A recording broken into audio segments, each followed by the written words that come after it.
My TVs are destroyed. I have no more windows. And Stacey Abrams has pulled a Joe Biden in the aftermath of the raid of Mar-a-Lago. You're watching the Propaganda Reports Drive Time News Blast. I'm Brad Binkley. Joining me today is the host of the Mad Ones podcast, Cam Harless. Cam, tell us about what your show is tomorrow night. Oh, tomorrow night is going to be fun.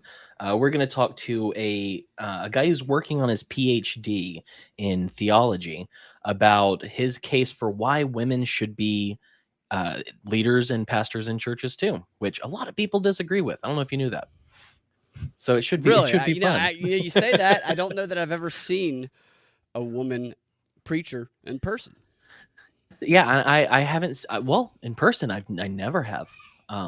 Wait. Yeah, no. But I have noticed when certain churches do it, a lot of other weird stuff starts rolling out as well. So I mean, I'm curious. I'm not settled on the issue. I want to hear the argument. You say that. I was going to start with something else, but this actually rolls in from that perfectly. The only that comes to mind, anyways, because of the work that I do and the research that I do, the female pastor that comes to mind is Stacey Abrams' mother. And the clip in the audio that I found a couple of years ago that exposed that Stacey Abrams had burned as an activist the Georgia flag, pretending to want to get rid of the Confederate symbol, even though there was already a movement ongoing to get rid of it, and that Democrats, the Democrat governor, the Democrat black chief of police, begged her activist group to stop when she was at Spelman. She sabotaged the effort to remove it by pretending to try and get it removed by burning the flag. I revealed that through a clip that I found on an obscure Christian website of her mom giving a sermon and her mom laughing, saying, "My daughter burned that flag on the Capitol. I don't think they know that." And I was like, "Oh, what?" And do you have that? I have it on my other computer. I do, yeah. We played it on WSB, and seriously, I knew that nobody had revealed this because I looked at the Google search trends and I tried. I could not find this information anywhere else except I found news articles from 1993 or 94 when she was at Spelman, and I found articles about her activist group which led the Rodney King riots, burning down the surrounding areas. Stacey Abrams is a con artist, and she has been part of a group that advocated violence. Make no mistake about it. Right. She seems like she's innocent. What she is absolutely not. She is a fraudster, one of the biggest con artists that you will ever see. Stacey Abrams, I don't know why anyone would look at her and think peaceful, because she doesn't look like that woman in those movies that you see that exude comfort. That woman looks like she slapped. Can I say the B word and it not be explicit? Sure, go ahead. Okay. I mean, I just want to know. Earmuffs. Yeah, we got she looks like she slapped a bitch in the past. She Stacey does not Abrams looks like she has some cucky male servants that when she walks in the room fan her down, and then she molest when the lights go off. That's what she comes off to me as. Okay, everything she says is a lie. And she has done nothing to help the black community. She's actually implemented a law, or she wrote laws as a attorney for the Fulton County, or the Atlanta government, that was decried as being anti-homeless, as making being poor is criminalizing. And then she runs on a platform of decriminalizing homelessness years later. She's a complete con artist, but I found that clip. We played it, and seriously, within minutes of playing it on WSB, probably about 20 minutes, they had already created a narrative online on Twitter saying this emerged randomly on social media that Stacey Abrams burned a flag, and her campaign at the time, because this is when she was running for governor in 2018. That's when it was. It was in 2018. They said, well, what Stacey did was she stood up against, she spoke out against the Confederate symbol on the flag, and then the flag it removed it. It changed it. No, that's not what happened. That's not really what happened. Actually, they were already going to change it, and her effort sabotaged it, and she and her group was accused by the Democrat governor at the time of sabotaging the effort. They begged her to stop. She sabotaged the effort because they need issues to run on. Without the issues to run on, they are nothing. So these activists, and you can read it in Saul Alinsky's book, Rules for Radicals, You must make sure that those issues persist. Otherwise, you have nothing to make your issue. And that is what she did. And they tried to pretend that she was a civil rights hero when we revealed this. I'm like, really? If she truly was the one who had that symbol removed from the flag, would that not have been her main platform that she ran on? Yes, it absolutely would have. So it's absolute BS.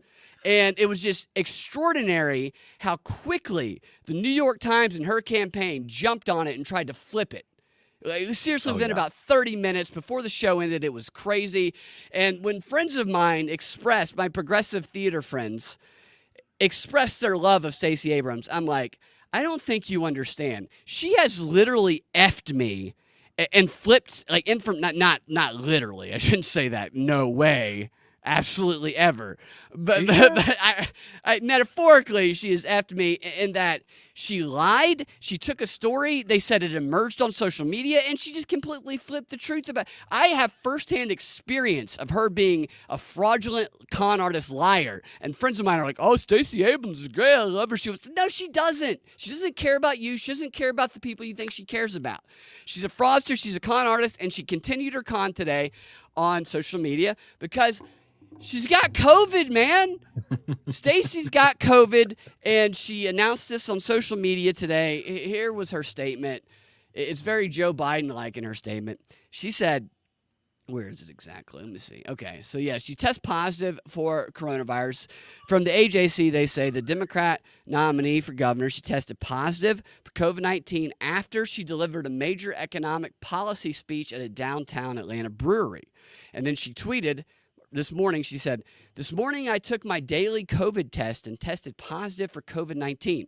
Before my speech yesterday, I tested negative because we know she would never intentionally put anybody in jeopardy. Of course, she would never do that. So she tested negative. Then she said, today I'm experiencing mild symptoms and I'm grateful to have been vaccinated and boosted. She's grateful. Give me more boost. Give me more vaccinations. And then she followed that tweet up by saying this. She said, I'll be spending the next few days at home meeting with folks by Zoom and by phone, working hard to win this race for all Georgians. I look forward to getting back on the road and meeting folks across Georgia soon. I don't know what the period of confinement or being quarantined is now. Apparently it's not very long, but she's making sure she's staying there. It's almost like we're going to see this trend of politicians doing the Joe Biden where they test positive and they withstand. They strongly continue working, fighting for the democratic values, even though they've been hit with the cove. And I wonder if she's going to claim some victories and people are going to be like, Stacey was locked up with COVID and she still was able to do this. Look, Stacey is like 6'12", and she would be my number. If I were picking a football team, I'd pick her first. Okay, it's going to take a lot of COVID to take down Stacey, and I don't believe for a second that she's in any. I don't believe she has COVID. I think it's a lie. It really frustrates me because I know so many people who like Stacey Abrams, and I know that she's a con artist, and I know that she's a fraud. I have friends of mine that have Stacey Abrams for governor signs in their yard, and they're nice people, and I'm just like, I don't understand. You don't know her, but you know me, and I tell you these things, and you shake your head, and you say, yeah, but then you still, I'm like, what if I told you somebody stabbed me in the eye, and then you put a sign for that person, say, vote for that person. She didn't stab me in the eye, but I'm trying to tell you she's lying to you. She is a liar. She's a big, in multiple ways, liar, Stacey Abrams is. And I just look for this theme. Look for this theme because the whole thing was Joe Biden pulled off the best week of his life while he was in COVID confinement. Unbelievable. And now we see Stacey Abrams doing the same thing. I don't like her. And they also said, this is a statement from her public relations person. They said, she tested positive. She does daily testing. That's what stuck out to me. PCR. She does not do PCR testing daily. F you, Stacey. Nobody's. Well, even if she does that not just show how crazy she is? You're right. Either way. So either she's lying or she's just insane. That's a fantastic point. I don't believe for a second that these Democrats are sitting at home going, well, it's 9 o'clock. Let me shove something up my nose, up to my brain, see if I. No, you're so full of it. And it's just extraordinary. So if you watch Stacey Abrams' speeches, I don't.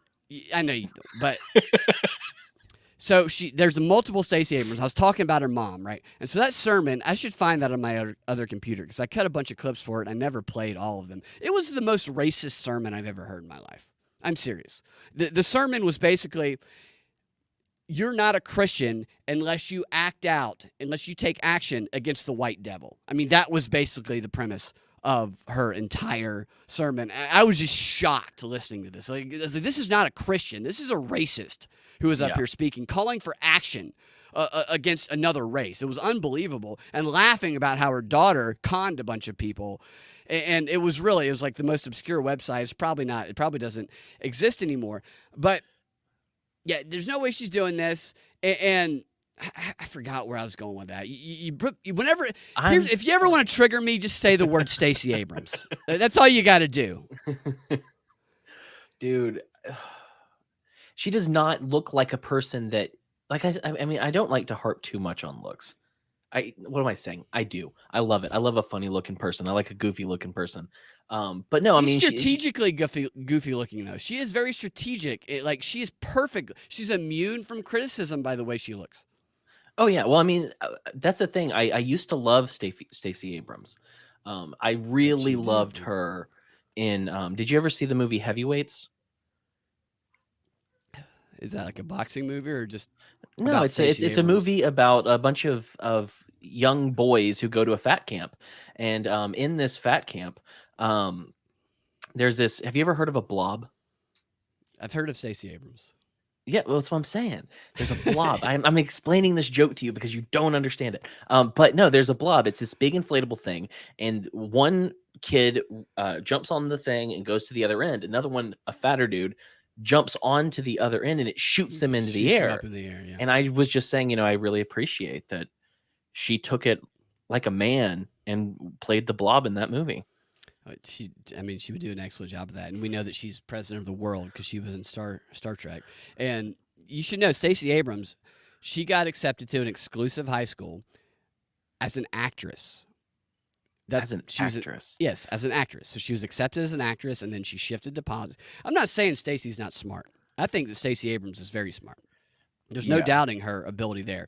I remember what I was saying earlier is, if you see Stacey Abrams speaking on CNN doing interviews, that's when she's not good at all. She has not mastered that skill at all. She's obviously not genuine, but when you see her speaking to her activist groups, so if you really want to see who Stacey Abrams is, and this is what made me think of the clip of her mom, because you see who her mom is and her dad. And by the way, her mom and her dad both got theology scholarships to Emory University when they were in their 40s after their daughter had been accepted to exclusive activist programs, and they ran around the same circles as the Black Panthers. They'd have to, because the idea of the white devil concept, it's not necessarily all Black I Panthers, proved this on the show. Like, this is proven. I know this for a fact. Like, I showed this on older shows. They definitely have done this. This is what her origin is. But I'm just saying, like, the whole concept of white devils in any way, even if she didn't use the term, that stems from not Black Hebrew Israelites. What are they? Nation of Islam. Right. No, dude. She is very. They ran in those same circles. She spoke at one of his, I think it's like the 25th anniversary of his March on Washington. She was one of the speakers at one of these Nation of Islam events. When she was big when she was in college, man. She's always done activism tricks to boost her career, starting from when she was not when she was in college, actually when she was like a kid. Like, there's speeches of her at these rallies that are just like, wow, this stuff is kind of crazy. And another person whose circles that she ran in was Jesse Smollett's family. They all ran in the same activist circles. Jesse Smollett's family comes from a family of activists. What he did was an activist act. That was where that came from. And they all ran in the same circles. I also think for him, it was an activist act, but I think other than that, he really wanted to rejuvenate his career and put himself on a pedestal. It's like, all those people who now will claim there's no reason why Colin Kaepernick is in a starting QB somewhere, when everyone who watches the sport, not the people who are activists or political, say he's not a very. They're like, you're a racist then if you say that. Right. And that's what I've heard from literally everyone that I've talked to that's big into NFL is they're like, even the ones who like were down with the knee thing. And so I think that's what Jesse Smollett was doing. I think he was trying to make a name for himself because on what not Entourage, what was the name of it? Empire Records, Yeah, Empire I think was so. going to end and he was not going to have anywhere to go after that. Right, and it was just so interesting looking into his background because him and Stacey Abrams' parents, they were in this same Black Panther circle, and they grew up learning how to do activism. Stacey's dad would send her. So there was this one story. So Stacey would tell all these stories, and she'll tell them again about how she was oppressed when she was younger. And anybody with a brain that says, "Well, wait a minute." There's a few holes in this story. I have some questions, would realize she's completely full of it. One Yep. of the stories being that she learned how, people don't treat black people right. They're oppressive to black people when she was in the 5th grade and she won a writing contest at her school and she went to go get the award. And the rules of the award, like you can find this information. It's like seated in her stories, and you can actually find it from the school and stuff. Where that you had to go. It was a cash prize that she won, and to receive a cash prize, you have to show your ID, right? And you have to prove who you are. And so her dad would intentionally send her inside to this place without an ID as like a 10-year-old. And when they said, "Hey, we need to see your ID so we can prove who you are to give you the money that you won," that was the oppression. And that's her story. They needed to see my ID. I'm like, yeah, Right. because your dad sent you in there knowing that that would cause a conflict. All he had to do, it doesn't matter if you were black or a woman. Any kid who went in there and said, "Give me my money," they're going to say, "Hey, kid, prove who you are." Right. But she turned that into some racist oppression against black people and women, and it's just and anybody who just like has like seriously one brain cell left can see through that. Her whole story about going to the governor's capital, this is what she ran on, that she knew that she was treated differently when she was valedictorian in her school, and she went to they had the valedictorians, they host them at the governor mansion, and they do a dinner for them, and the governor, by the way, at the time was a Democrat. And she knew that her family, who was got off the bus and walked up to the house, the governor's house, they were not let in. The police officers did not want to let them in because they rode a bus and they were black. So that presumes that she was the only black valedictorian that she was, which was not true. There were other black valedictorians that year. There were other black valedictorians previously. The governor's staff, they completely refuted her story. She had no evidence of proving any of it, yet that was her entire campaign platform. That was how she connected to the oppressed, the people who haven't been recognized. It was all BS. And her name would be at the top of the list. It would be at the top of the freaking list. It's Abrams. It's all a lie, and nobody in the AJC ever questioned it because they're a bunch of cucks who suck off the knobs of the World Economic Forum and the Google News Initiative, and it pisses me off. I used to like I've been in the AJC probably like 10 times, and I despise them at this point. Yeah. It's just, they used to be so good, but then they brought in this new guy, this globalist guy, and now the guy who runs it, he shows up at the World Economic Forum. He's a mouthpiece. They're so bought and paid for. I showed this on an XR. I'm getting worked up again. Had all the stuff we were going to talk about, and all you had to say was Stacey Abrams, Cam. That's all you had to say. I just said women in power, essentially. It's so angry. Dude, I can't even drive through Atlanta. I drive through Atlanta, I see Stacey Abrams sign. I just want to drive into a brick wall because I'm just like, ah. Who was my person the other day where I just went off? Oh, Dick Cheney. Dick Cheney. Oh God, I hate Dick Cheney. But we don't have to rehash. We don't have to rehash. They are one and the same. Okay, so that became the top story of the day for us. I do have an idea though. If for a patron only event, which is we get Stacey Abrams books and we read them out loud to the patrons. What do you think? Little I think erotica. that's a good idea. Well, are you talking about her because she has Yeah. an alias? Stacey Abrams literally has an alias, Selena Montgomery, and she writes romance novels and spy novels. She was on Seth Meyers' show. Seth Meyers, such a very unbiased comedian and All just of so them. very funny, just so hilarious. I mean, he makes Colbert look like Richard Pryor with the level of humor, and you know how I feel about Colbert. But she was on his show, and Abrams said, "I like to write characters that I think I would be in another life if I wasn't doing what I was doing." And she was talking about a spy character, and she literally has an alias. And I'm like, how do you not stop and say, wait a minute? But nobody ever stops and says it. They're like, oh, okay, oh, yeah, whatever. They just go on with it. And yeah, Selena Montgomery. I was going to say her other books, though. Now, and again, I don't like Stacey Abrams. I think she's smart. I think she does know what she's doing. Her other books that are not the fiction books, they are not the fantasy fiction books. They are about activism. Like reading her books are actually useful because it helps you understand how she mobilizes and brainwashes people into her activist work. She's like a cult leader, basically. And she thanks George Soros at the beginning of her activist books. I mean, it's expressly there. George Soros gave her like $10 million to create her organization, the New Georgia Project. The whole Soros family funded her run for governor in 2018, and they are continuing to fund her run for governor right now. Not that anybody in the left cares about that anymore. They're like, oh, George Soros, I wish he was my father, is like the reaction now when you bring up George Soros. But she is very much controlled by George Soros. There's no doubt about that. All right, so now we'll move on to what we were going to talk about. Colbert. Well, Colbert might have to wait for the XR now, but it's part of it, yes. The top story that's all over the news, it's an extension of what we saw yesterday, which is about the raid of Mar-a-Lago. So we still don't know why the FBI raided Mar-a-Lago. Really, we say, well, it's documents he shouldn't have taken. But we don't know what the warrant says, and we haven't heard from Trump, who got the warrant. The warrant also could be very vague, though. Warrants can be vague, and we haven't heard from the Department of Justice because they just can't release any information yet because it's an ongoing investigation. And of course, neither side has provided any transparency because it benefits them both for it to be vague. If they provided transparency, then the tension would be released, okay?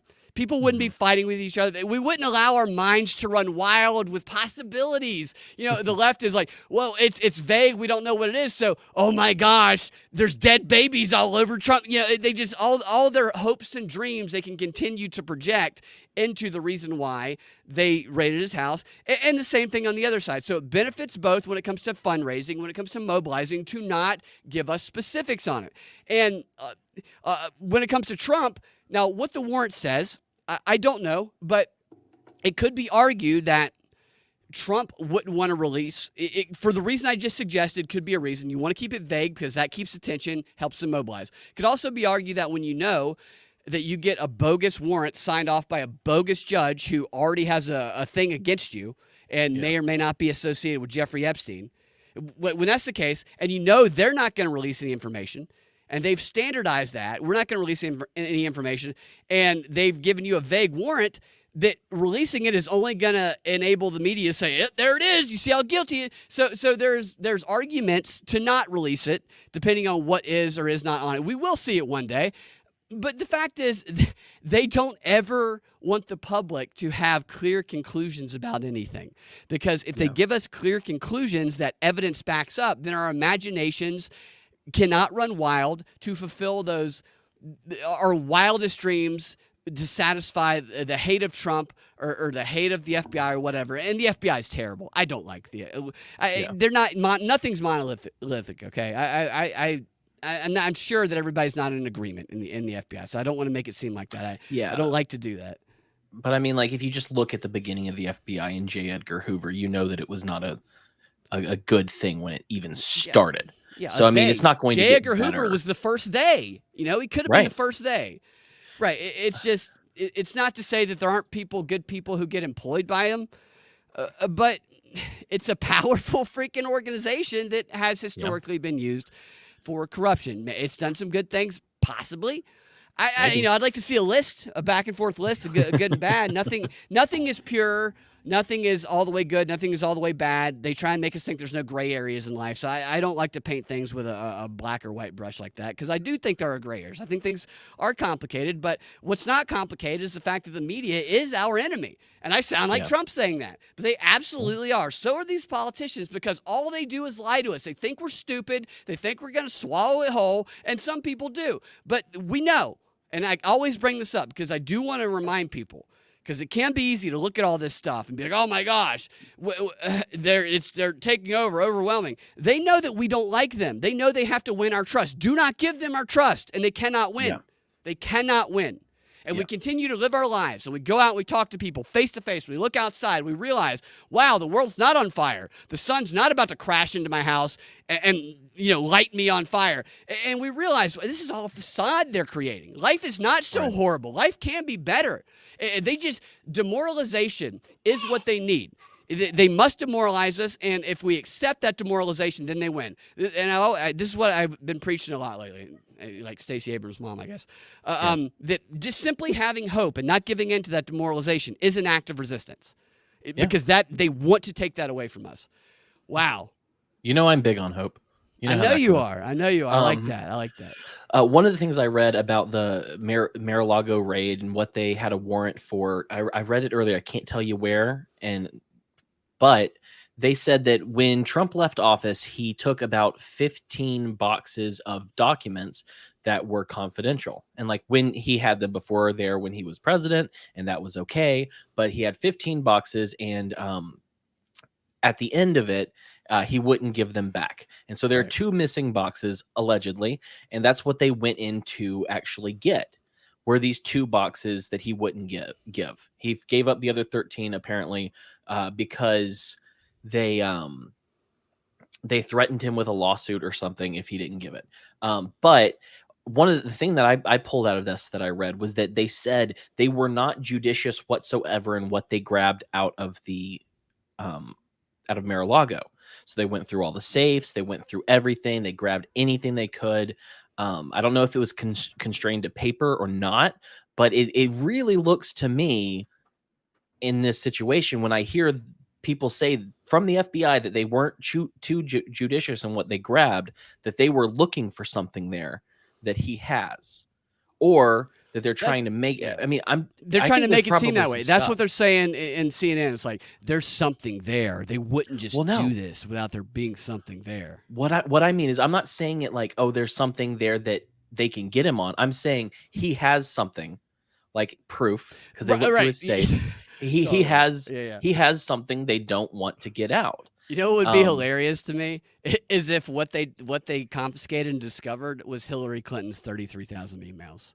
That's what just a server in the safe. Well, Trump was holding Hillary Clinton's emails, and that would be hilarious. But no, I mean, I think that it's one of 2 things. It's either he has something they don't want him to have that could harm them in some way, or possibly. I think he might have the boxes. I don't know. But I mean, I think otherwise it's literally just, they could have planted something that they're going to magically find later. There's any number of situations, but it's definitely not whatever they're saying it is. No, it's definitely a tool for division and conflict leading up to the 2022 midterms is what it is. And I see a comment here. I want to address this comment real quick. I don't mean to interrupt, but there's a comment here about from Anywhere. It says, does Trump's droning of Somalia rise to the level of war crimes? Heard this recently. Yeah, I'm against droning and killing anybody. So like, just to be clear, I'm not supporting that. And this is a problem that they cause in the media. And when they tell obvious lies about someone and you say, hey, this is an obvious lie about someone, that the media can then frame you as being pro or supportive or like a guy, like a Trump guy. So if you are against mask mandates, you love Trump. No, that's not true. And I didn't vote for Trump or Biden in the 2020 election. And I don't get. I am not in the national security industry or the war community they have. I am very much pro not killing people. I hate it, and I understand they can rationalize. Here's why we need to kill these people. Why we need to not kill those people. And I'm like, well, what if we spend our efforts into being cool to each other and stuff. And maybe that's just idealistic. It probably is. But I just to be clear, I am not for any of that stuff. I hate all of it. Well, Trump's droning of Somalia probably does amount to war crimes. It probably does rise to that level. But the thing about that is they have some very legitimate things that they could go after Trump for, especially that one raid where the Nora Al-Awlaki was killed and stabbed in the neck and bled out and died on the floor, like an 8-year-old girl. Yeah. Like there's all sorts of things that you could classify as war crimes that Trump has probably done, but they can't get him on that. Do you know why? Because they would unravel all of their cover. That would open up Obama to prosecution. That would open up Bush to prosecution. Right. That would open up all these people. Yeah. For God's sake, do you remember? I would never want to be president. Yeah, they just compromise you. Like, what a terrible job. But I mean, do you remember Obama in, I don't know, I can't tell you what year it was. I don't remember. Who was Obama. Yeah, I think I can't remember his last name, but Obama something. Right. But when Obama was president, do you remember his war crime when he bombed Doctors Without Borders? He could bomb anybody. Yeah, Doctors Without Borders, yeah. In Afghanistan, he bombed Doctors Without Borders. It was legitimately the first time that one Nobel Peace Prize winner had bombed another Nobel Peace Prize winner. Right. And it's just, and he, you know what? He brought up on charges? Was this he was a war crime? About it, yeah. No, he said, "I'm sorry," and they took that. So even if Trump has these horrible war crimes, they're never going to do anything about it. Because their gods would go down too. And I love it too when you say that, when people say the Trump thing and you're like, yes, I disagree with Trump bombing people. But do you disagree with Obama bombing? What aboutism? What aboutism? I'm like, no, right. What aboutism? I'm saying I disagree with, but what about it? And they just short circuit themselves and they have a seizure on the floor. All I'm saying I have a great comment here. It. Real quick from Cornelius Wolfshirt says, I would love it if the boxes were the missing trunks taken from Nikola Tesla's raid by Trump's uncle. LOL. And that's a fun fact that a lot of people don't know. Nikola Tesla, his research was in a safe in his New York apartment. And when he died, the FBI was there quicker than anybody else, and they raided all of the stuff that was in that safe. And that information was given to none other than Donald Trump's uncle, who was then about 10 years later have an archived newspaper article credited for curing cancer using Nikola Tesla's research that was given by the FBI. And then he went on to make weapons with the British government. They're all like these families. They're all intertwined and connected. It's always interesting to look at that little tree of connections with these people. But what they also did on the backs of, now this is concerning to me, and I'll play the clip of what they did there. Apparently, they confiscated the phone of, is this a senator, this guy? Not Rick Scott. Is it Rick Scott? No, it's not Rick Scott. It's Scott Perry. Scott Perry. That's who it is. Let me play the clip real quick, and then we'll talk about it. I'd say seizing the cell phone of a Republican congressman who's best known for pushing a bogus conspiracy theory about the 2020 election. His name is Scott Perry. CNN Sarah Murray joins us now with more on that story. So I just want to pause it. What did you notice about that introduction of this person? Oh, it's become a standard when you talk about anybody who asks questions here. You can't just say who it is. Oh, yeah. You got to add a little flavor. Here's the thing, though. One of the things you'll notice is this is verbal rather than written, but this is a common verbal pattern for people on the left in their propaganda. It's like when they mention someone, like they did with Scott Perry just now. He said Scott Perry, comma, a Republican senator, a denialistic person who hates masks and punches. Like they throw like the worst commentary into their so when you I hosted a lot of live shows, and I would bring introduce the people and whatever, and never was like, coming up to the stage next is John Smith, the election denier, racist Nazi who killed a baby once and once drove drunk into a pool, killing 15 children. Bring him up. I never did that in my life, but this is how they always introduce these characters. This is it's called poisoning the well. It's a very common propaganda tactic. but you can see it in articles about anything. You can see it in tweets. You can hear him say it. There's a parenthetical before he gets to the point. And so, like, they always pick like the worst thing that they can think of to color that person with. So, Right, like, if it was Alex Jones, Alex it's Jones, defamation essentially. right? Alex Jones, a conspiracy theorist who claimed that Sandy Hook was a hoax, was in court today. And just watch for that, because they're preloading, they're pre-bunking. They're pre-bunking. Yes, that's exactly what they're doing. And it is literally like, we see it for what it is, and we see it for stupid. But this is like a literal mind control, brainwashing tactic, because they do this stuff. And they change their methods based on social science strategies and techniques. I believe the guy who wrote the book called Influence, his name is like Cialdini or something. He was like Hillary Clinton's propagandist.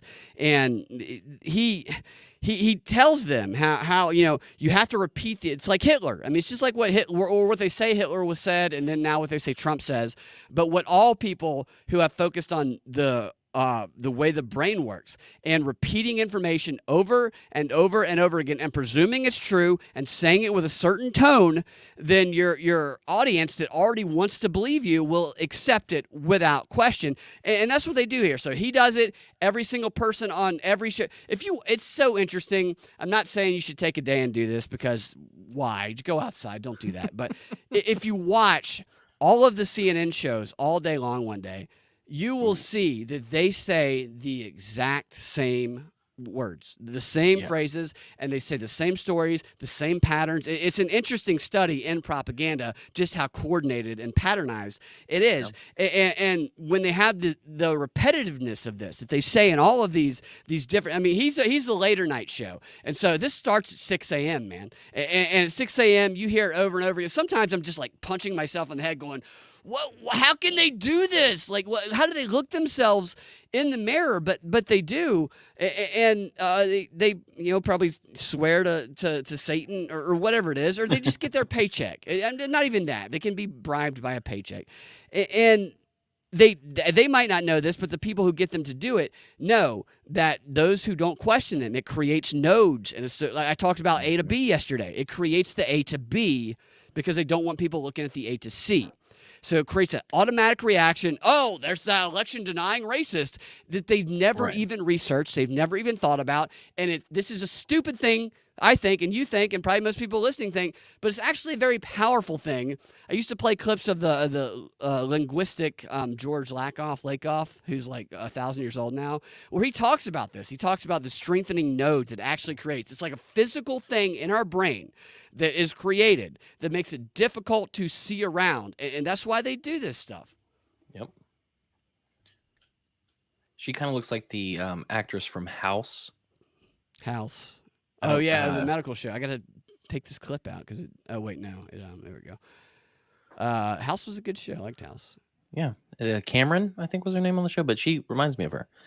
It looks like your clip is broken. Now, I got to remove it. I don't know what's going on with StreamYard. Whenever I've stopped a clip for the first time lately and then tried to start it again, it has like been shorting out. It's like getting cognitive dissonance. It's like it doesn't want to play itself. And so I have to put it back in. So I don't. Well, here's a clip I can. While we're doing that, I can play this. While I'm looking for this clip, I can play this clip of Fauci throwing out the first pitch last night at a baseball game.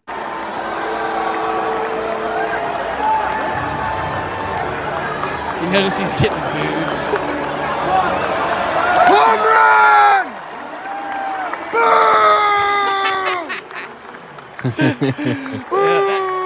That guy hates him. That guy hates Fauci. I love it. He hates Fauci. He was so angry. Okay, here's the Anderson Cooper. So Lee did better though. Last time he threw it like all the way to the right. This time actually he got at least there, but I saw a couple of clips of people talking about how he was booed, but they kind of did commentation over it. And I was like, did they sweeten the audio or whatever? But I found the clip, but this is an actual person who filmed it on his own camera. So you can hear the boos. Nobody likes Fauci. And nobody likes him. I don't care. It doesn't matter. He doesn't care. He's like 90 years old. I'd say seizing the cell phone of a Republican congressman who's best known for pushing a bogus conspiracy theory about the 2020 election. His name is Scott Perry. CNN Sarah Murray joins us now with more on that story. So what is Scott Perry saying tonight? Well, he put out a lengthy statement describing what happened. And he said, this morning, while traveling with my family, 3 FBI agents visited me and seized my cell phone. Now, he goes on to say this cell phone is full of information about political activities, personal and private discussions, legislative activities, things he says the government has no business looking into. What we don't know is what the FBI is investigating that led them to Scott Perry's cell phone. We know that Perry was, integral in pushing Donald Trump's claims of election fraud. We know that he actually introduced. Well, I have to give her credit, by the way, of saying Donald Trump's claims of election fraud. That's like the most reasonable description of that you're ever going to hear on CNN. Can I give a little bit of advice to Scott Perry? I know you're not going to see this. If you have an iPhone, I don't know anything about Android, you can erase your phone from your computer. I can teach you how. Yeah, that stuff actually goes on your computer. I didn't realize that for like years. You can delete the phone. Just make sure to delete your computer afterwards. And that is what you wonder about these people. I guess you start to think, oh, they'll never do that, or it doesn't matter. And then one day, I don't know. I don't know how it works with these people. I'm just saying. The former president to Jeffrey Clark, who was a Department of Justice official who was little known at the time, who was willing to go along with Donald Trump's election fraud claims and willing to, try to stage a coup, essentially. Okay, so she started off okay there. Election fraud claims, which apparently turned into, which does mean you're trying to stage a coup. There was no coup. Yeah. Okay. Otherwise, it would have been obvious. Yeah, there was the whole thing on January 6th. I've said this over and over again.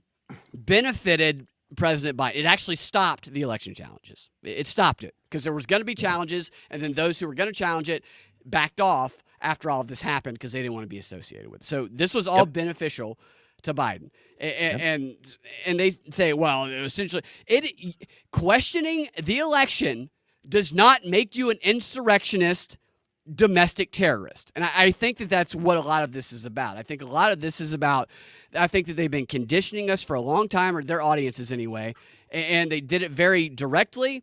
So Biden laid out his domestic terrorism strategy back in January. And I played a bunch of clips of a guy he was the interim head of the DOJ. They made him the interim head of the DOJ instead of the official. I think it was the DOJ. It was one of those, or Department of Defense or something like that. They made him interim because if they made it official, then he would have to follow certain restrictions. So they didn't make it official because that enabled him to do roundabout things and kind of skirt the Constitution and the law. And he says in this panel discussion he's doing that because of Biden's domestic terrorism strategy, all of the intelligence agencies, FBI, CIA, NSA, all of them, they now have broader power to preemptively search and scrape people's social media, their online footprint, to use their technology, their AI bots, to find information about them without any evidence of criminality because of his domestic terrorism strategy. And that, I think all of this stuff is based on that. I think all of it is going to point to that as justification. And I think this has been a long conditioning process of trying to get the American people to see anybody who questions the election, who questions masks, who is about individualism. I mean, ultimately, if we just extract this out all the way, and I don't like to generalize like this, but that's ultimately what it comes down to. And I'm not saying that Trump is like, I don't know what Trump is. I don't know what role he's playing. I don't know what he's in on or what he's not in on. But what they portray Trump as and what they portray people who are Trumpian are individualist. If you can your own corn, you're a step away from white nationalism. How dare you ask, do your own research, or say do your own research? That's racist.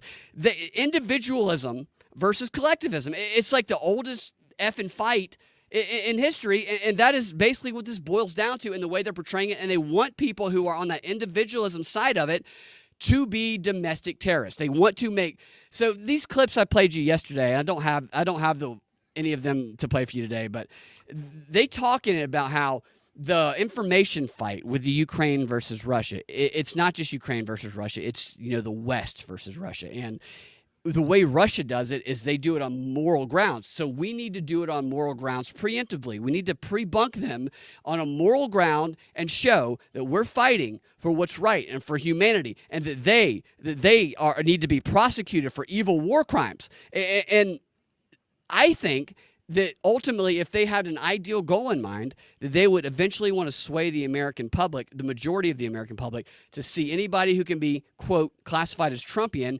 as being one and the same as Russia, as being an individualist, dangerous domestic terrorist. God, you got me, man.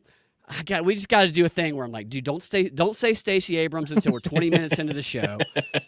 Well, I just wanted to point this out. Any word says Hillary is mocking us with her new hat line swag, saying, that, yeah. but her emails, and we talked about that for a bit yesterday. But I pulled it up just to look at the hat because I wondered if it was red, if it, you know what I'm saying? Right. Yeah, she could have done it better. But can we look at this real quick? Just look at this. I don't know if you can see it as well as I can. It says but her emails, yeah.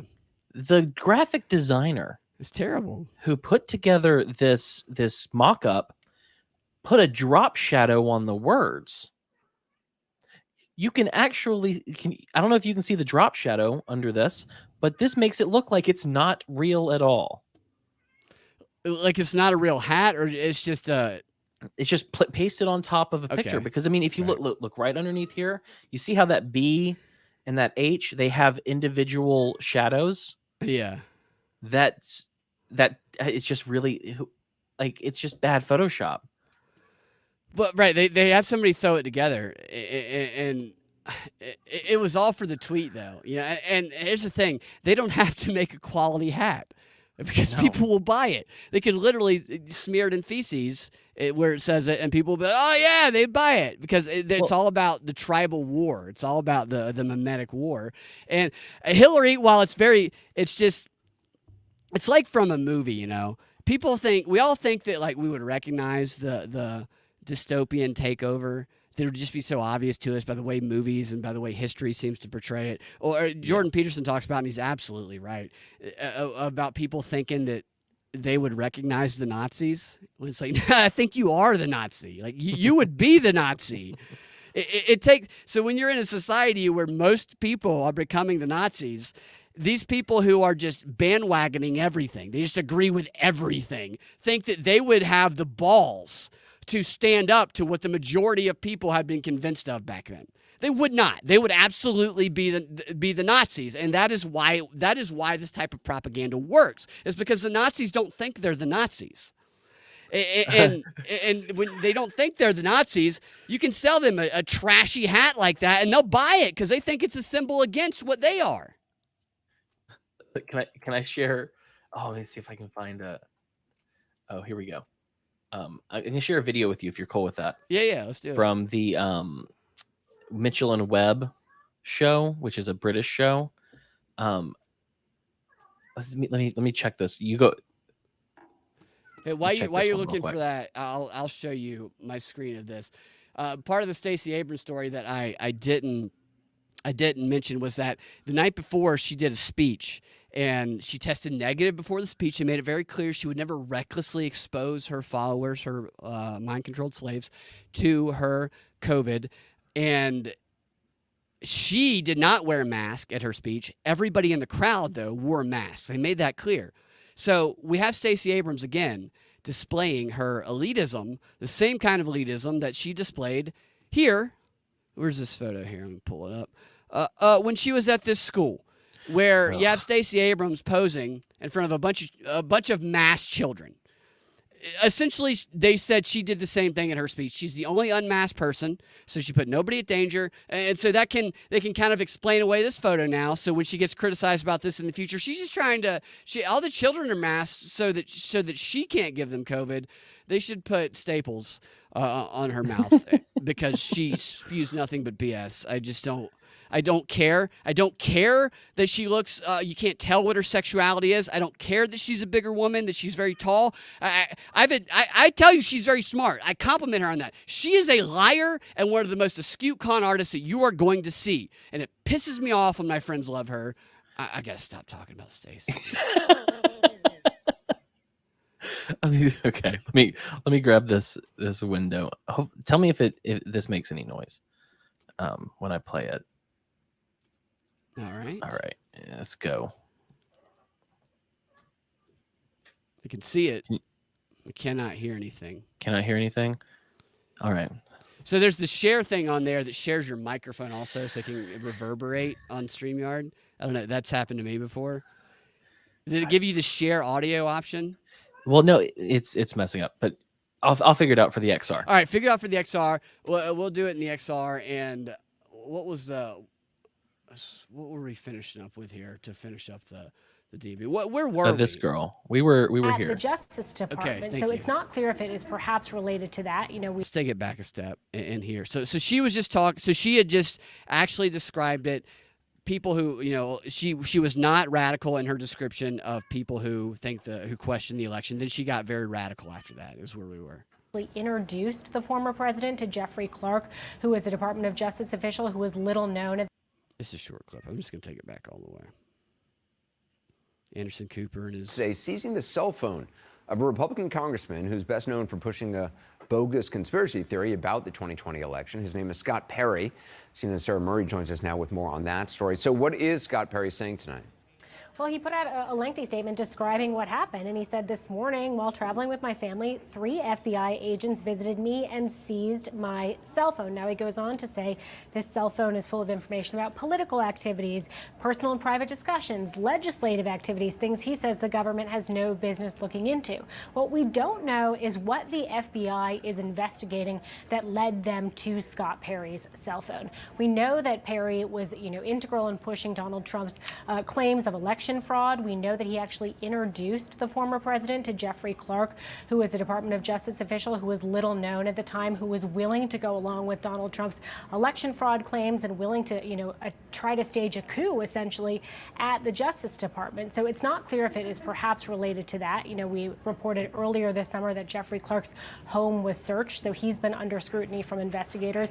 The other thing we don't know about what's going on with Scott Perry's phone is what investigators will be able to get from it. CNN previously reported that Perry had a number of discussions with Mark Meadows, the former White House chief of staff, and in those discussions they used an encrypted messaging app. So we don't know if those messages could still be on his phone. Right, they used Signal, wasn't it? They used Signal, right. So we don't know if those could still be on Scott Perry's phone. And again, we don't know if that is what investigators were looking for or if it could be something else altogether. So there are still a lot of questions, but obviously a big deal that they're coming for a sitting congressman's cell phone. Yeah, Sir Murray, appreciate it. Thank you.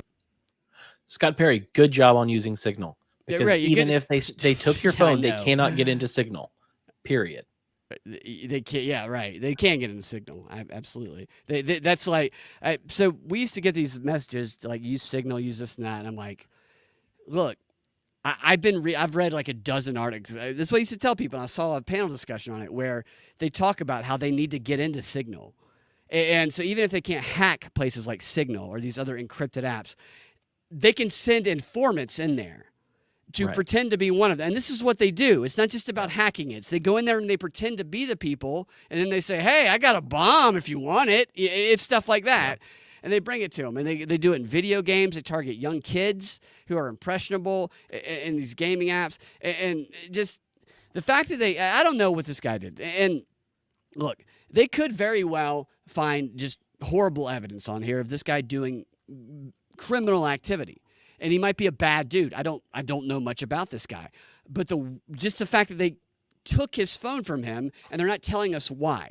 Maybe there was reason. Maybe they had a warrant that's very justifiable, but they don't show us this stuff on purpose because it's like a strategy of terror. This is, one of the control techniques they use, a strategy of terror. It's one of the first shows we ever did with a propaganda report. I think it was called Strategy of Terror, where if they create this idea that you just can't say or do anything, that they don't have to police us because we'll police ourselves because we're terrorized by what might happen. So even if they have a valid reason, and they've been doing this stuff lately where they are very vague, like the abortion case from a few weeks ago, the 10-year-old, very vague about it, was obvious bait, and they say, ha, ha, ha, you said it wasn't real, here's the proof. I feel like we're going to see something along the lines of that with a case like this, where it's like, well, now here's the proof, but you did it vague on purpose to terrorize us. So F you, Anderson Vanderbilt, and whoever this blonde chick is, I don't know. These people. So I want to play one more clip before we go to the XR because I'm proud of myself here. I shouldn't be proud of myself about this. It's so obvious. It's just so obvious. There's nothing to be proud about. But in the show that I uploaded on Monday, I was like, this toilet story and Trump flushing evidence and all this stuff about how he's guilty of just something very general. We don't know what. It's like, so one of the comparisons I made is like, usually in an actual court of law, you have a crime that's committed. Okay, so you have the crime. And what you're doing is you are trying to see if the people associated with it committed this crime. That's what the investigation is looking towards that. What they're doing with Trump and all of this stuff is they're like, we have a person that we know is guilty of something. Now we're just fishing for a crime that we can say that he committed.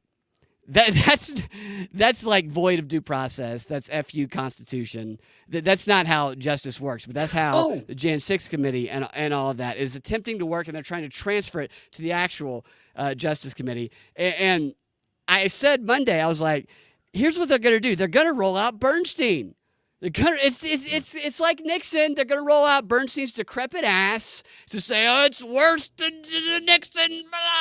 You should read the new prologue. He literally wrote a prologue in his book about Watergate that was published like in the 60s or 70s. And it's about Trump. So if you bought the book about Watergate today, it opens with a story in the prologue about how Trump is worse than Watergate. I mean, how crazy is that? These people Well, they've got to rewrite history, man. It's They've just gotta. nuts. It's almost impressive. It's almost like, wow, God, you have no conscience at all. And I said, they're going to roll out Bernstein to comment on this. And they did. They rolled him out today. And I just love hearing Bernstein comment because nothing discredits these people more than Bernstein, in my opinion. Here he is, Anderson Cooper. Anderson Cooper's so serious. I just don't know how you can't laugh at Bernstein. He's got to be like just biting his tongue the whole time. Look at him. It's just who's the other guy? That's is that the guy that had a stroke that has aphasia? Is that who that is? Or is that Cheney? It's Cheney, I think. This deadgum clip is not working. This is ticking me off. Well, man. let me say something while you pull that back up. I did see a headline on CNN, and the headline was Former President Donald Trump invokes Fifth Amendment rights and declines to answer questions from New York Attorney General. So in a deposition, he pled the Fifth. And instead of writing the name of this article as past American president uses constitutional right to be silent, So but what guilty. uses Miranda rights, right? They say this because you don't need to read the rest of the article for this, because what people walk away with when they read this is he invoked the Fifth Amendment and declined to answer. So, the only people who plead the Fifth, the only people who decline to answer are guilty people. Right, and they do it in a vague enough way where people associate it with the raid yesterday, and it's completely disassociated from that. It's a civil trial about businesses, but they don't give that information. And then they play clips of Trump saying that, clips of Trump saying, why so-and-so plead the Fifth if he's not guilty? So Trump, he made his own bed there. Right. He at his rallies, but you're right. They all do that. They all act like our constitutional amendment is an admission of guilt. Right. And it's just, God, go Hunter Biden yourself, you pricks. These people. All right, here we go. Here's the Bernstein thing. Then we'll go to hopefully it works this time. Why is this? Well, are those two manatees 69ing each other on this image? What is this image here? They are. I will explain that in the XR.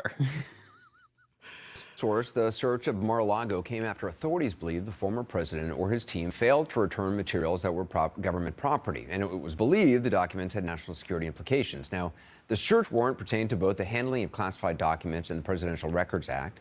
The law was established after President Nixon's Watergate scandal to ensure that presidential records are the property of the U.S. government and not held as private property.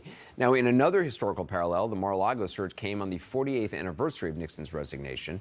Meantime, in a statement yesterday, the former president proceeded to kind of mangle Watergate history. Quoting now, "What is the difference," he said, "between this and Watergate, where operatives broke into the Democrat National Committee?" Here in reverse, Democrats broke into the home of the 45th president of the United States.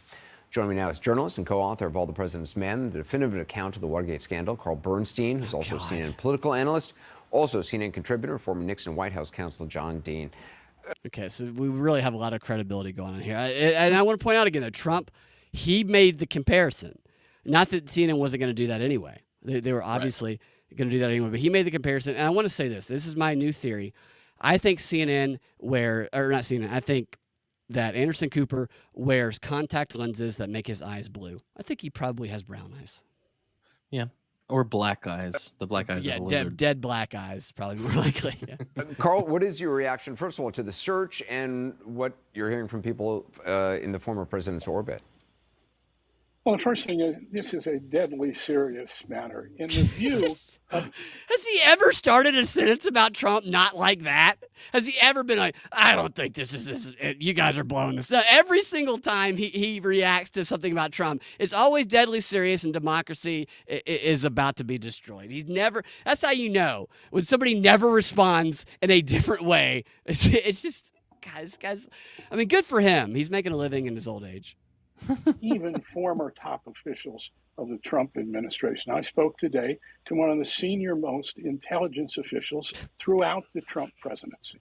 And the point he made, without knowing what these materials are, is that it's virtually impossible, in his view, that the FBI and the Justice Department would take this action without knowledge or belief that the materials contain the most sensitive national security information of real magnitude, that this could not be done unless there was reason to believe that the national security could be grievously injured if these documents got out.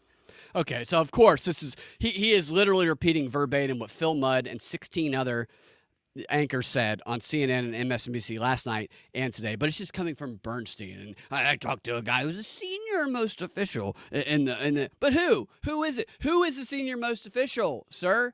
No, this is just, God, it's like funny to me. I wish this was on Nickelodeon and we could just dump like putty on his head. Because that would make this like make more sense to me. Yeah. Well, there was not just. Oh, go ahead. No, go ahead. In this person's view, but it's speculative. That this would be about the lawyers not being totally truthful, but rather not being truthful, or that there is knowledge that the government now has that what is being withheld is of serious, serious importance. So he said nothing. He just said absolutely nothing. And that was like a minute and a half clip. He said nothing. And then we have these two guys on the right with the glasses down and Anderson Cooper with his snide little chin up approach he always uses. He said nothing. They treated it serious. I would break. So like I've been in a lot of improv scenes and scenes on film where you don't like, if something strikes you, you don't want to, you try not to break. It's like, if you can not break, sometimes you smirk a little, it can be good. It can, like the audience in on it and laugh, but like you don't want to break. I am super impressed by these two a-holes over here on the right next to Bernstein about their ability to keep a stone dead straight face through that little spiel right there, because that was hilarious to me. Yeah. Well, let me read you a tweet I saw the other day, because people, I don't know who Matt Martins is, but people are using, again, the Bible, Christianity against people for saying that they don't believe this. And so this guy tweeted, to claim that the Trump search warrant is the stuff of banana republics is to suggest that the federal prosecutors who sought the warrant and judge who signed the warrant lacked a legal justification and a good faith basis for doing so. That's a serious allegation to make against the prosecutor and the judge. To make that allegation without evidence is bearing false witness in violation of the 9th commandment. No, it's not. Oh my gosh, dude. That might be okay. That's so like, yeah, we talked about that last week, the Christian nationalism angle. They're trying to demonize that.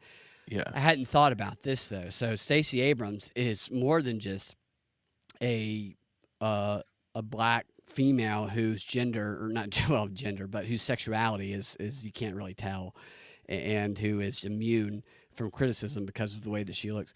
She also comes from a family of Christian preachers who went to the divinity school at Emory after they got a scholarship after she was accepted into a program, and it was very like exclusive and political or inclusive. Yeah. No, exclusive. Excuse me. And they got moved to Atlanta. It was very strange, and some of the information is very hard to find. But she would be a perfect spokesperson for that type of position that you're saying, to try and rope Christians in to thinking that it's not Christian to do anything that's not Democrat and progressive. Yep.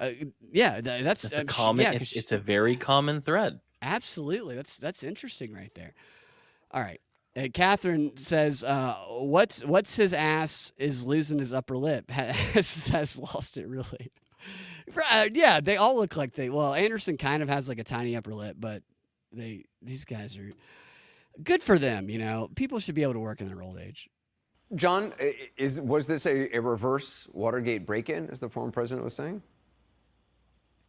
Not even close, Anderson. This was authorized. It was an authorized court proceeding to search and seize materials. And obviously, as Carl says, they were important materials. The Watergate was a bungled break-in by a bunch of actually clowns, in a way, in their effort to get into the Democratic National Committee and repair a bug and take some photographs after having been earlier in the Democratic National Committee.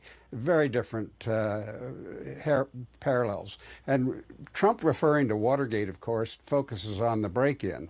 And Watergate became so much more than a bungled break-in. It became a cover-up. It became an abuse of power by a president.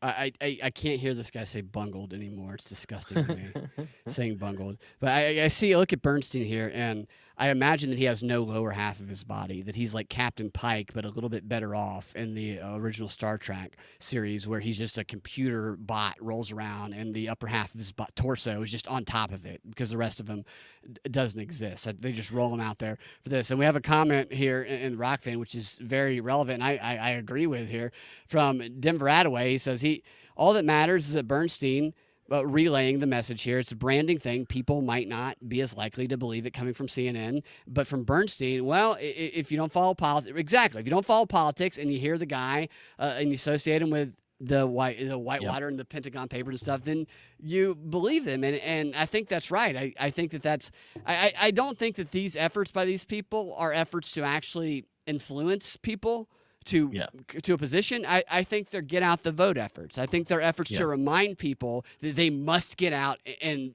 do activism and vote. So they must be more aggressive. It's provocative tactics that ultimately is a few steps away from provoking violence. And other tactics they use is directly provoking violence. And then they try and act like it's only the other side that does that. Not to say that the other side doesn't do this. I think that we are on a slow kind of moving effort to bring the most radicals of each side to the forefront so that they can then fight with each other. And call it a civil war of sorts. I don't think the whole country will go to a civil war, but I think they will try and portray it in the media as though that might be happening. I don't know. I can't stand these people. The point about Christianity and using it, it reminded me of a meme. Do you remember a couple years ago there was this picture of a guy with glasses wearing pajamas, and everyone made fun of him? It was like a promotional picture. So someone hand drew it. And so this is a great meme. So it has that dude with glasses. It says, "No, I'm not a Christian, and I have nothing but contempt for your backwards religious beliefs. So yeah, this argument wouldn't work on me, but maybe if I use it on you, you'll do what I want." Yeah, exactly. Right. Yeah, exactly. Cornelius Wolfshirt here says, "Ha," and then puts a picture of a clown, takes one to know one. Yeah, it is. It's bold for these guys to call people clowns. Really, that is the main difference they have from normal human beings, is their ability to just be psychopaths or sociopaths, whichever. I know there's a difference in the two, but their ability to say blatant lies. Some people buy in and they get cognitive dissonance and they actually believe it. I think people like Bernstein, I think people like Stelter, Jake Tapper, I think these guys know very well what they're doing. People judge them as journalists. Terrible journalists. They're not journalists. They're propagandists. And when you judge them through that lens, they're actually pretty good at their job. They're pretty good at their job, whether they're trying to provoke people like me, people like you, or whether they're trying to create activism and on the streets direct action tactics, which is this country in the past 5 years has become a direct action activist country. And they have slowly gotten more and more people. I had a guy who I used to do improv with, do comedy with, a funny guy. So like a couple of years ago, this guy out of nowhere, I hadn't talked to him in a couple of years. He just posted on a LinkedIn page that I had that I was a white nationalist. And so I blocked him. But the only reason he posted it is because of shows that we had posted about the title. And I talked to him on the phone shortly thereafter. And I'm like, what? I don't use LinkedIn. So, but if I did, that's really a prick thing to do to somebody when you've never actually listened to the show at all. And I realized that he had been going to activist trainings and that he had been taught that the ends justify the means, the Saul Alinsky method, and that he needs. I even saw some posts that he made on Instagram where it's like, we need to go out and we need to do. It doesn't matter. We need to just do just promoting gaslighting, promoting all this. So he jumped on just out of nowhere. I hadn't talked to him in a couple of years again. Starts literally repeating verbatim quotes I had heard on CNN. And I did a search of it. He had copied and pasted it. It was just out of nowhere. And it's just like they cause a screw to be loosed in these people's heads. And I think it's a small minority of people. I do think it's a small minority of people. And I do think they can be reached when you talk to them. But they keep people in these digital halos where this reality is constructed for them that is just so far from what is actually real that it makes them, their minds are captured.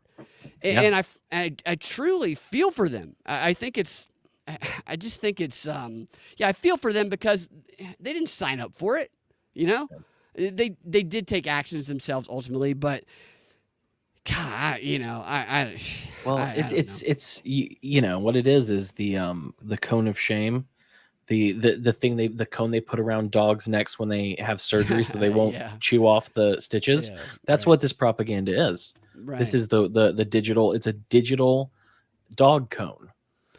Yeah, the digital dog cone. I like that. Yeah, we need to coin that phrase. The digital dog cone. It's a good one. No, it is. Dog cone. And they're convinced.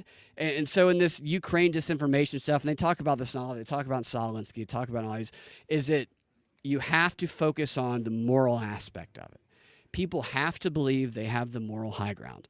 Because if they believe they have the moral high ground and they believe what they're fighting against is a threat to their very well-being and their values and their way of life and is evil, then they will kill those people. I mean, that is what every war propaganda piece of literature you will ever read. That is the main underlying theme of war propaganda, is they have to see them as vermin. There's even a Black Mirror episode about it. And the way you make them see them as vermin is they have the moral high ground under whatever their God is, God of whatever, God of science, and then they have to stop these evil enemies. And I don't think America is going to go into a full-fledged civil war. I think that war's fought very differently now. But I do think that the digital war is where it's going to be fought, and that, which I think is good, because I think that makes more and more people realize that there's a life outside of the digital world that is not at all like what the digital world portrays anyway. Okay, so we're going to go do a DNB XR. We went way long again. And I'm blaming you, Cam, because you said Stacey Abrams early in the show. You can blame me because I'm just so handsome that you are very handsome. Wanted to look at me longer. You are very handsome. I love looking at you, Cam. You're a beautiful man. And I don't want to get near you because I feel like I might get pregnant with That's true. Like 18 kids. did you see my tweet earlier I did. today? That's why I said that. Okay. I saw that tweet a few minutes before the show started. It made me laugh. What was it again? I just saw it pop up on my phone. You hug your wife and she gets pregnant? So it was a tweet from I think her name was like Kong or Kang or something, but she was tweeting about monkeypox, and this is the part of the scare in the middle of the tweet thread. She said San Francisco resident David Watson contracted monkeypox through the casual contact of hugging a friend. He went to the ER 3 times with extreme pain that opioids could barely touch. It took 12 days to get T-pox. His husband and 2 dogs were also affected. And so I just said, every time I casually hug my wife, she gets pregnant. I totally believe this guy's story. No, I think that's funny. It's funny. Yeah. Maybe it's true also. I know that's fun. Mm. Yeah. All right, so we're going to go in the DNB XR, and what we're going to do in the XR is I just every now and then I like to watch Colbert because Colbert is CNN late night. Yep. Literally same talking points. Sometimes I'll watch Kimmel and the other guy, Fallon. Fallon is not quite as bad. Jimmy Fallon, so for a while he was not giving in to doing all political stuff, but then you could tell that there was a definite switch where he was forced to. Do you remember when the switch was? No, do you? Yeah. It was when he had Donald Trump on his show, and he asked Donald Trump if he could touch his hair. And so Jimmy Fallon touched his hair, Yes. and then he was browbeaten into submission. Great memory. That's exactly when it was, and his content changed after that. Interesting stuff. So, yeah, we're going to talk about that, and I like to play clips from some of these guys just to show how it's Colbert, too. It's like, I don't know what it's like watching, but if you can look at it through a lens of I'm watching a parody or I'm watching a nonfiction or not nonfiction, but a fiction show, a fantasy fiction, then I think you can get more humor out of it. And I don't think Stephen Colbert does funny stuff. I think he's a funny guy who decided to stop. He's a doing funny wasted stuff, talent. like years ago. I think he's like, I'm done being a comedian. I'm now being a CNN late night. And so I'm going to play his monologue, the celebratory monologue that they did after Trump, his house was raided. It's pretty extraordinary. And that's what we're going to do in the XR. If you want to get access to the Drive Time News Blast XR, you can go to patreon.com/propaganda report. The audio only version will be uploaded there later tonight, probably about an hour after the show is completed. Or if you want to watch the video version of the XR, you can go to rockfin.com/propaganda report and you can subscribe there. So that is what we're going to do now. Thank you guys for listening. I got a little worked up today, and thank you, Cam, for putting up with me and for joining me. And thank you for all the great comments and stuff. A lot of great stuff going on in the chat. If you do go to Rockfin, read through the chat over here. A lot of great stuff there. We'll talk to you guys next time. Have a fantastic rest of your day.